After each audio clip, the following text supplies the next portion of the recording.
Pour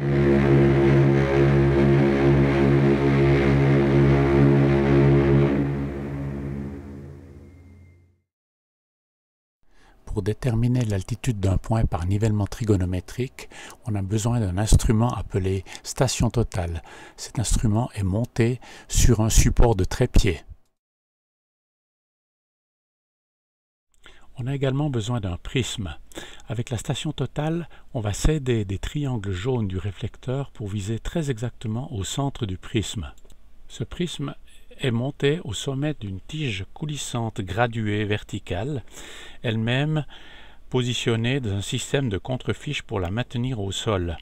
De cette façon, le prisme sera situé très exactement à la verticale du point au sol. Pour avoir des mesures précises, en plus de viser très exactement au centre du prisme, il faut prendre soin de faire en sorte à ce que le prisme soit parfaitement orienté dans la direction de l'instrument. La mesure de la distance est déterminée par le trajet aller-retour du faisceau laser ou infrarouge qui, partant de l'instrument, vient frapper le réflecteur et est renvoyé à nouveau en direction de l'instrument. Pour déterminer la distance, l'instrument analyse électroniquement les différences qui existent entre l'onde qui part de l'instrument et celle qui lui revient. Pour déterminer l'altitude d'un nouveau point par cette méthode, il faut connaître quelques éléments. Tout d'abord, bien entendu qu'il s'agit de connaître l'altitude d'un point de référence sur lequel on va mettre en place l'instrument. Ceci s'appelle le point de station. Ensuite, il s'agira de mesurer la différence de niveau ou hauteur entre l'instrument et le point situé au sol. On mesurera également la différence de niveau ou la hauteur du prisme placé au-dessus du point à déterminer. Donc, on mesure la différence de niveau entre le point au sol et le centre du prisme. Cette différence de niveau est marquée directement sur la tige coulissante graduée. On a besoin de mesurer également une distance entre l'instrument et le prisme. Il existe deux possibilités, soit on mesure cette distance à l'horizontale, soit on la mesure inclinée. Enfin, il nous faut un angle de visée mesuré dans le plan vertical. Cet angle peut être mesuré à partir du zénith, donc la direction située directement au-dessus de l'instrument, soit on peut mesurer cet angle directement à partir de l'horizon. L'instrument est pourvu de trois axes. L'axe principal correspond à l'axe vertical. C'est l'axe qui passe par le point situé au sol et qui se dirige en direction de la verticale au-dessus du point qu'on appelle le zénith. L'ensemble de l'instrument tourne autour de l'axe vertical, ce qui permet de mesurer les angles horizontaux. L'axe secondaire correspond à l'axe horizontal.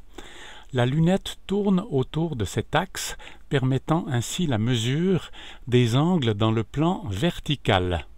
L'altitude de l'instrument se mesure à la hauteur de cet axe horizontal. Sur la carrosserie de l'instrument, on va trouver une petite marque sous la forme d'un point ou d'une petite croix pour indiquer l'endroit où se situe, ou plutôt l'endroit par lequel passe cet axe horizontal. Le troisième axe correspond à ce que l'on appelle l'axe de visée ou axe de la lunette. On peut constater sur la figure que ces trois axes se coupent en un seul point que l'on appelle le centre de l'instrument. Nous voici donc en situation. À gauche, vous voyez un piquet marqué A. Ce piquet est notre point de référence. Son altitude, notée HA, est connue. C'est sur ce point que nous mettrons en place l'instrument. À droite, vous voyez un second piquet, c'est le point B. Il s'agit du point à déterminer. Son altitude HB est donc inconnue. C'est sur ce point que nous placerons le prisme. Nous procédons maintenant à la mise en station de l'instrument à la verticale du point A. Cette mise en station doit être soignée.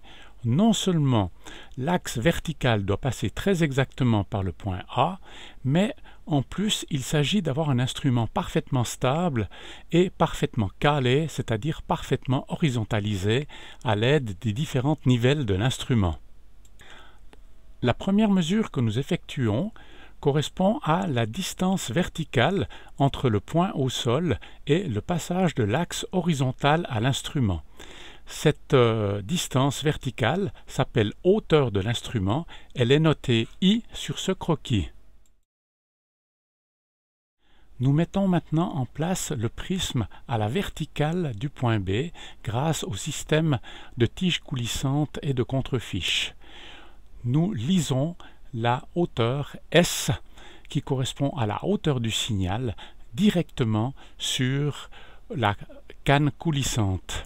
Cette hauteur, comme vous pouvez le voir, correspond à la différence de niveau entre le point au sol et le centre du prisme. Nous allons maintenant procéder à la mesure des distances et de l'angle dans le plan vertical. Au niveau des distances, nous avons deux possibilités. Soit nous mesurons la distance horizontale D, soit nous mesurons la distance inclinée DI. Le choix se fait dans les menus de l'instrument. Pour ce qui concerne la mesure de l'angle dans le plan vertical, les instruments sont configurés par défaut pour mesurer un angle noté ici VZ. Cet angle s'appelle l'angle zénital. Vous remarquez que le 0 grade de cet angle, marqué sur la figure, correspond à la direction du zénith, c'est-à-dire la direction verticale au-dessus de l'instrument.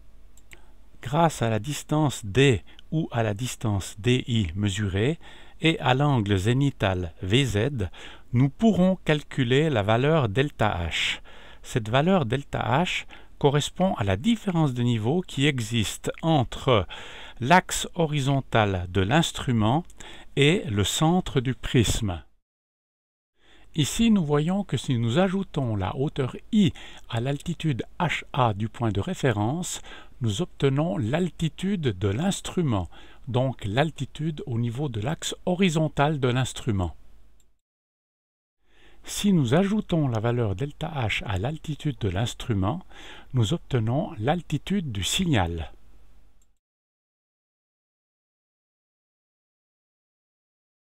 Si de l'altitude du signal nous soustrayons la hauteur du signal S, nous nous apercevons que nous obtenons l'altitude du point B que nous cherchons à déterminer.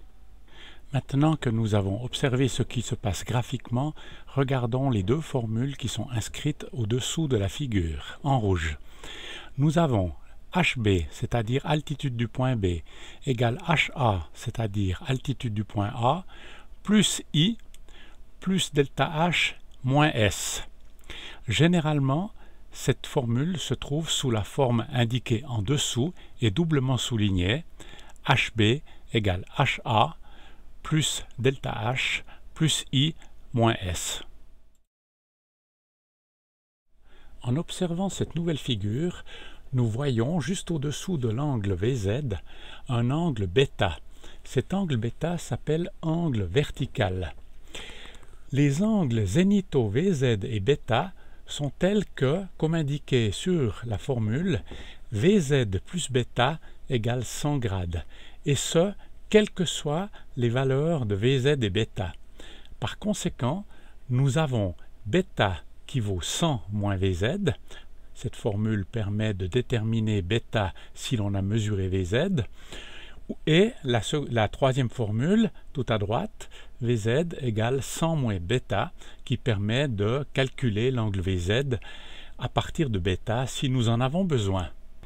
Les instruments électroniques actuels modernes permettent de choisir si l'on souhaite mesurer β ou VZ, mais je rappelle que le standard est de mesurer VZ. En bas à gauche, vous voyez qu'un petit croquis a été ajouté. Ce petit croquis vous montre que lorsque l'on vise avec l'instrument une direction située au-dessus de l'horizon, l'angle β sera positif, tandis que si l'on vise une direction située en dessous de l'horizon, l'angle β sera négatif. Le respect de cette règle de signe est primordial si l'on souhaite obtenir des différences de niveau ou des altitudes correctes. Sur cette image, nous montrons deux visées, une visée sur un point 1 situé au-dessus de l'horizon et une visée sur un point 2 situé au-dessous de l'horizon. Pour la visée sur le point 1, nous avons soit l'angle VZ1 mesuré, soit l'angle β1 mesuré. Selon les indications, nous voyons que l'angle β1 est un angle vertical positif. Nous voyons aussi que l'angle zénital VZ1 sera compris entre 0 grade direction du zénith et 100 grade direction de l'horizon. On voit bien sur la figure que VZ1 plus β1 est égal à 100 grades. Pour la visée sur le point 2, nous voyons que β2 est mesuré dans l'autre sens que β1. C'est la raison pour laquelle l'angle β2 est indiqué comme étant un angle vertical négatif. Si nous observons VZ2, nous voyons que cet angle VZ2 sera compris entre l'horizon et la direction du point au sol situé sous l'instrument, c'est-à-dire que cet angle VZ2 sera compris entre 100 grades et 200 grades.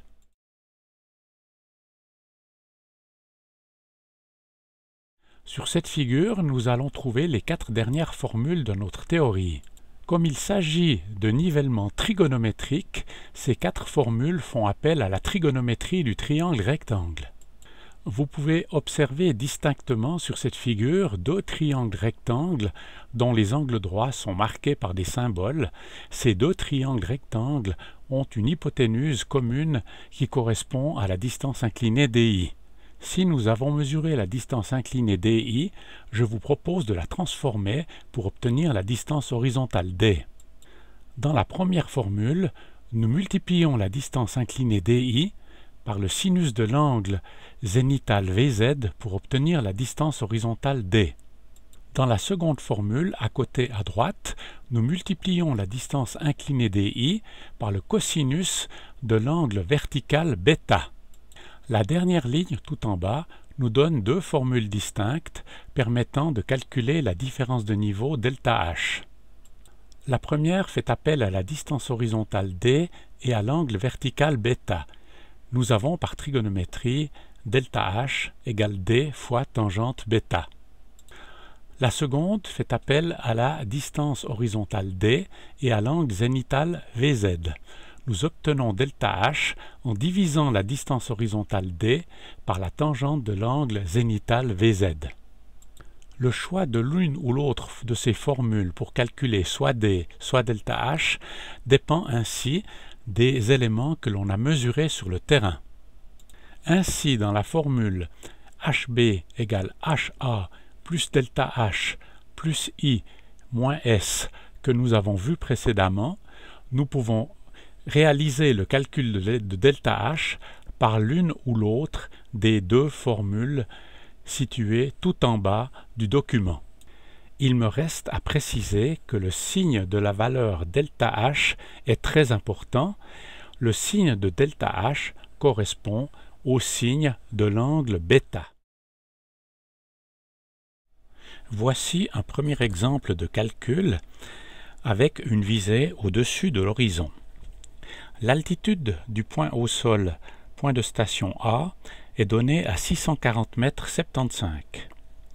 On a mesuré une hauteur I à 1,54 m,